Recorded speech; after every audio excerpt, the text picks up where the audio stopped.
ಆತ್ಮೀಯ ಶಿಕ್ಷಕ ಮಿತ್ರರೇ ನಮಸ್ಕಾರ. ಈ ಒಂದು ವಿಡಿಯೋದಲ್ಲಿ ನಾನು ಮಕ್ಕಳಿಗೆ ಯಾವ ರೀತಿ ಎಫ್.ಎಲ್.ಎನ್‌ಗೆ ಸಂಬಂಧಪಟ್ಟಂಗೆ ಗೇಮ್ಗಳನ್ನು ಆಡಿಸ್ಬೋದು ಅಂತಕ್ಕಂಥದ್ದನ್ನು ತಿಳಿಸ್ಕೊಡ್ತೀನಿ. ಯಾರು ನಮ್ಮ ಚಾನಲ್ನ ಸಬ್ಸ್ಕ್ರೈಬ್ ಮಾಡಿಲ್ಲ ಈಗಲೇ ಸಬ್ಸ್ಕ್ರೈಬನ್ನು ಮಾಡಿಕೊಳ್ಳಿ. ಮೊದಲಿಗೆ ಬೋರ್ಡ್ ಮೇಲೆ ಒಂದಷ್ಟು ಸರಳ ಪದಗಳನ್ನು, ಒತ್ತಕ್ಷರ ಪದಗಳನ್ನು ಬರ್ಕೊಳ್ಳಿ. ಬರ್ಕೊಂಡು ಏನು ಮಾಡಿ, ಒಂದಷ್ಟು ಮಕ್ಕಳನ್ನು ನೀವು ಈ ಒಂದು ಗೇಮ್ಗೆ ಬಳಸ್ಕೊಳ್ಬೇಕಾಗುತ್ತೆ. ಗಂಡು ಮಕ್ಕಳಿಂದ ಕಡೆಯಿಂದ ಒಬ್ಬರು, ಹೆಣ್ಣು ಮಕ್ಕಳಿಂದ ಕಡೆಯಿಂದ ಒಬ್ಬರು.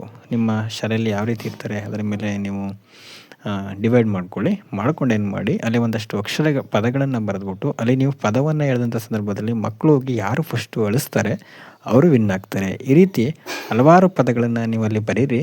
ಬರೆದೇನು ಮಾಡಿ, ಮಕ್ಕಳಿಗೆ ಒಂದು ಎಂಜಾಯ್ಮೆಂಟ್ ವಾತಾವರಣವನ್ನು ನಿಮ್ಮ ಒಂದು ಕ್ಲಾಸಲ್ಲಿ ಬರೆಸ್ಕೊಳ್ಳಿ.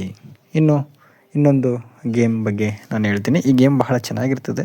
ನಿಮ್ಮ ಒಂದು ಶಾಲೆಯಲ್ಲಿ ಆಡಿಸ್ಬೋದು. ಯಾರು ಫಸ್ಟು ಚೆನ್ನಾಗಿ ಹೋಗಿ ಅಳಿಸ್ತಾರೆ, ನೀವು ಬರೆದಿರ್ತಕ್ಕಂಥದ್ದನ್ನು ಅವರು ವಿನ್ ಆಗ್ತಾರೆ. ಇದು ಮಕ್ಕಳಿಗೆ ಒಂದು ಖುಷಿಯನ್ನು ತರತಕ್ಕಂಥ ಗೇಮ್ ಕೂಡ ಆಗಿರ್ತದೆ. ಜೊತೆಗೆ ಮಕ್ಕಳಿಗೆ ಅಕ್ಷರವನ್ನು ಕಲಿಸ್ತಕ್ಕಂಥ ಗೇಮ್.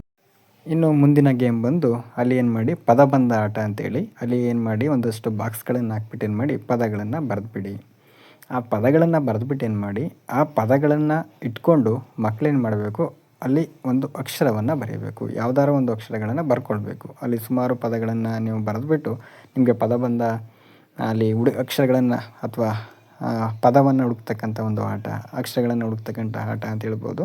ಅಲ್ಲಿ ಕೊಟ್ಟಿರ್ತಕ್ಕಂಥ ಅಕ್ಷರಗಳನ್ನ ಯೂಸ್ ಮಾಡಿಕೊಂಡು ಪದಗಳನ್ನು ಬರೀತಕ್ಕಂಥ ಆಟ. ಯಾರು ಫಸ್ಟ್ ಹೋಗಿ ಬರೀತಾರೆ ಅವರು ಅಲ್ಲಿ ವಿನ್ ಆಗ್ತಾರೆ. ನೀವು ನೋಡ್ಬೋದು, ಅಲ್ಲಿ ಮಕ್ಕಳು ಹೋಗಿ ಪದಗಳನ್ನು ಬರೀತಾರೆ. ಯಾರು ಫಸ್ಟ್ ಬರೀತಾರೆ ಅವರು ವಿನ್ನು. ಈ ರೀತಿ ಆಟಗಳನ್ನು ನೀವೇನು ಮಾಡ್ಬೋದು, ಮಕ್ಕಳಿಗೆ ಆಡಿಸ್ಬೋದು. ಇದರಿಂದ ಮಕ್ಕಳಿಗೆ ಬಹಳ ಸಂತೋಷವೂ ಕೂಡ ಆಗುತ್ತೆ. ಇನ್ನು ಮುಂದಿನ ಆಟ ಅಂತ್ಯಾಕ್ಷರಿ ಪದ ರಚಿಸುವ ಆಟ. ಇದು ಬಹಳ ಚೆನ್ನಾಗಿರ್ತದೆ.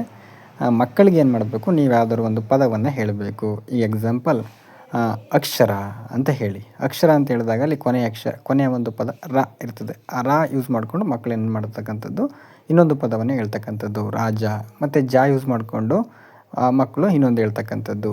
ಆ ರೀತಿ ಪದದ ಒಂದು ಕೊನೆಯ ಅಕ್ಷರವನ್ನು ಯೂಸ್ ಮಾಡ್ಕೊಂಡು ಏನು ಮಾಡೋದು, ಮತ್ತೊಂದು ಹೊಸ ಪದಗಳನ್ನು ಮಕ್ಕಳು ಮಾಡ್ತಕ್ಕಂಥ ಒಂದು ಆಟ ಆಗಿರ್ತದೆ.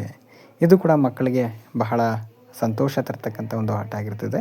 ನಿಮ್ಮ ಒಂದು ತರಗತಿಯಲ್ಲಿ ಈ ರೀತಿ ಆಟಗಳನ್ನು ಆಡಿಸಿ ಮಕ್ಕಳಿಗೆ ಖುಷಿಯ ವಾತಾವರಣವನ್ನು ಸೃಷ್ಟಿಸ್ಕೊಳ್ಳಿ. ಅದು ಕನ್ನಡ ಭಾಷೆ ಆಗಿರ್ಬೋದು, ಮತ್ತು ಇಂಗ್ಲೀಷ್ ಭಾಷೆ ಆಗಿರ್ಬೋದು, ಹಿಂದಿ ಭಾಷೆ ಆಗಿರ್ಬೋದು, ಮೂರಕ್ಕೂ ಕೂಡ ಈ ಒಂದು ಗೇಮು ಸಹಾಯಕ ಆಗುತ್ತೆ ಅಂತ ಹೇಳ್ಬೋದು.